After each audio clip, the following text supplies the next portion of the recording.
C'est aujourd'hui que débute l'enquête très attendue du coroner sur les attaques au couteau en Saskatchewan qui avaient coûté la vie à 11 personnes et qui avaient fait 17 blessés le 4 septembre 2022. Notre journaliste Camille Cusset est sur place à Melford pour suivre le début de l'enquête.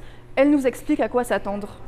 L'enquête du coroner de la Saskatchewan sur l'attaque au couteau qui s'est produite le 4 septembre 2022 commence ce lundi à Melford et on s'attend donc à la présentation des membres du jury qui sera donc composé de 6 personnes dont 3 seront de la communauté autochtone. Réparties dans le centre Vicart, on a à peu près 500 places où alors le public pourra venir assister donc aux résultats de cette enquête qui sera présentée par le coroner.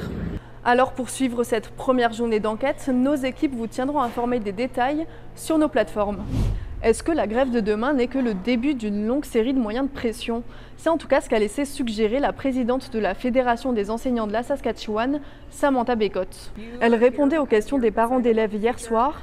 Depuis l'annonce de cette journée de grève, les écoles et les parents se préparent. Le Conseil des écoles fransaskoises a déjà annoncé que les élèves n'auront pas classe mardi. On rappelle que la fédération négocie depuis juin dernier avec le ministère de l'Éducation pour obtenir de meilleures conditions de travail. Est-ce que vous avez réussi à démarrer votre véhicule ce matin? Encore aujourd'hui, pour beaucoup, c'est compliqué de se déplacer à cause du froid. Rien que vendredi matin, la CAA dit avoir reçu 700 appels pour de l'assistance, la plupart pour des véhicules en panne.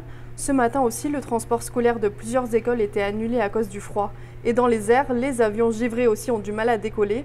464 vols de WestJet sont restés cloués au sol depuis jeudi dans tout l'ouest canadien. Pour ceux qui ont des vols prochainement, l'autorité aéroportuaire de Regina conseille d'arriver au moins 2 heures d'avance.